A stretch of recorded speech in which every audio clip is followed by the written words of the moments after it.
We're checking them and check it out. So, there's no surprise that the Mannequin Challenge has taken over the internet. Niggas love doing dumbass shit, okay?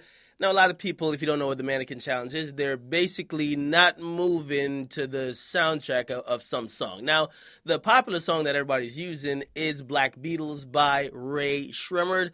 Yes, that's the two who one looks like Skeeter from Doug and the other looks like Otto Rocket from Rocket Power, but they're great guys. I like them and I like their music. Now, here's the thing, because a lot of people don't want to give them their right credit. Okay, a lot of people are seeing that their song went to #1, and they're blaming it all on the Mannequin Challenge, right? And a lot of people are actually getting at them, and specifically, really, Ebro. Ebro's been getting at them, which, for whatever reason, they have a little feud going on. Now, a lot of people either really like Slim Jimmy and Sway Lee. They're Rae Sremmurd. They combine as Rae Sremmurd. Or people just really hate him, which is usually the case with most newer musicians, like Yachty and Uzi and 21 Savage and Kodak. People either really like him or really hate him. There's no in between.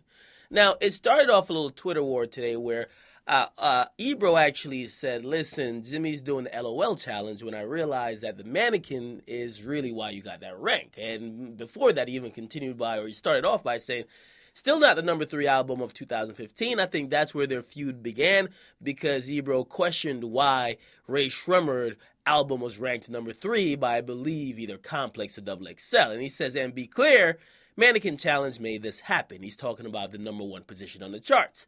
Now, Slim Jimmy, of course, took offense to it on Twitter again, and he responded by saying, are you doing the Mannequin Challenge when you look at them charts? Huh?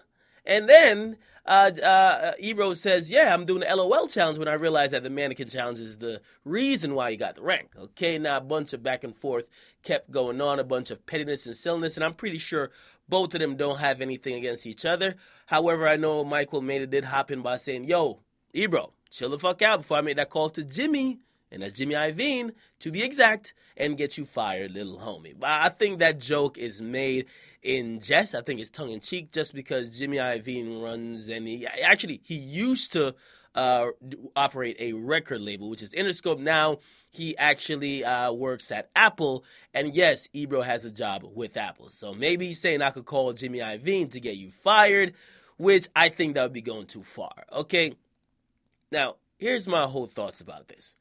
You got to salute to Slim Jimmy and, of course, Sway Lee, all right?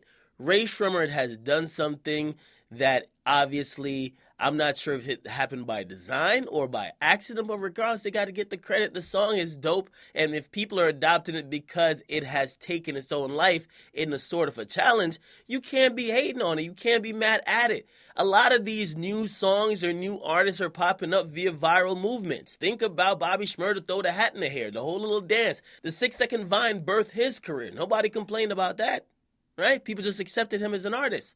Nobody complained about how any other artist kind of got their come up or got either a viral movement that they could get in the industry. So I have no problems with them, and I want to salute to both Sway Lee and Slim Jimmy. And I thought the song is kind of cool, all right? Now, it is kind of getting a little bit annoying because, I mean, how many times can I see the Mannequin Challenge? I've been seeing everybody do the Mannequin Challenge. I mean, I think I've seen a Mannequin Challenge inside of a morgue. I mean, come on now. Like, what's going on, all right? Now, I'm seeing pets doing Mannequin Challenge. So I'm a little bit tired of the challenge in general, and the song, I guess, is attached to the challenge.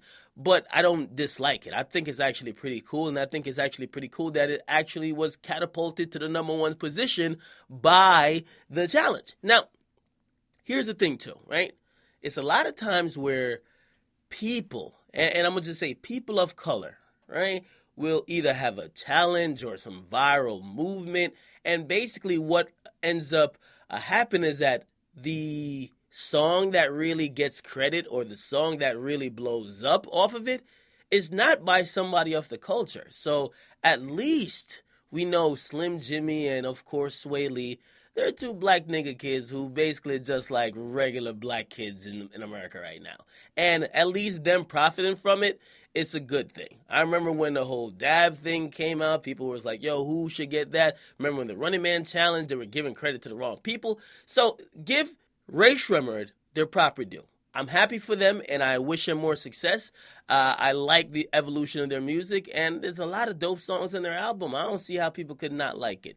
But of course, and by the way, I will say I do think, for the record, Ebro is trolling. Okay, I don't think he necessarily hates these people. The internet would think so, but I think I want to say greater minds kind of see through the act. Where him and some of these guys are probably cool, but his role in hip hop is not to just lay down and say, "Oh, everything is popping." It's for him to challenge it, and you have to somewhat respect that as well. All right, get in the comment box. Make sure you guys like, subscribe to Akademiks. Come on.